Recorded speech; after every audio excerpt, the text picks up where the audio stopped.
तृणमूल कांग्रेस के राज्यसभा के चारों उम्मीदवार ने आज अपना पर्चे नामजदगी दाखिल कर दिया, लेकिन इसके साथ ही एक सवाल खड़ा हो गया है कि क्या ये इंतखाब अवामी खिदमत के लिए है या सिर्फ अपर हाउस में रबर स्टाम्प भेजने की तैयारी है। नामजदगी दाखिल करने वालों में साबिक IPS अफसर राजीव कुमार, रियासती वजीर बाबुल सुप्रियो, अदाकारा कोयल मलिक और वकील मानिका गोस्वामी शामिल हैं। पार्टी का दावा है कि वह समाज के मुख्तलिफ तबकों को नुमाइंदगी दे रही है, लेकिन तनकीद निगार पूछ रहे हैं कि क्या पार्टी के पुराने वफादार वर्कर्स अब भरोसे के लायक नहीं रहे। राजीव कुमार जो शारदा चिट फंड जैसे संगीन केस में CBI की जांच के दायरे में रहे हैं, बाबुल सुप्रियो जिनका BJP का पस मंजर और आसनसोल फसादात में किरदार मुसलमानों के लिए हमेशा एक जख्म रहा है, मानिका गोस्वामी जिनकी शख्सियत को लिबरल हलकों में तो सराहा जा रहा है मगर अवामी सतह पर उसे समाजी ताने बाने के खिलाफ भी देखा जा रहा है। और गोस्वामी पर यह भी इल्ज़ाम है कि उनका ताल्लुक RSS जैसी तंजीम से रहा है। तो सवाल ये है कि क्या तृणमूल कांग्रेस RSS की पसंद रखने वाली को अपर हाउस भेज रही है?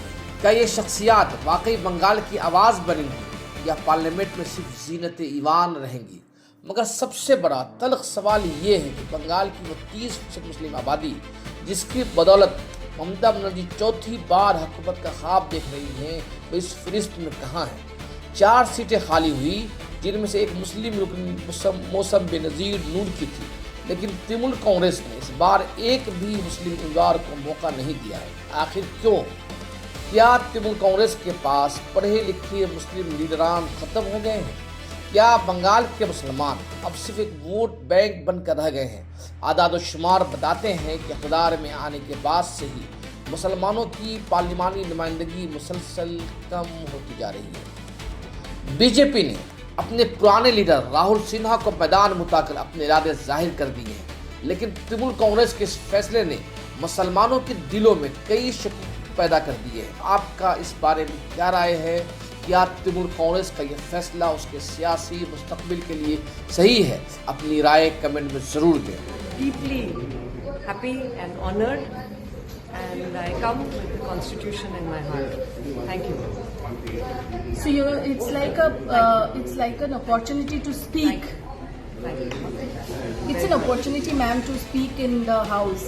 So what are the things which you would like to place?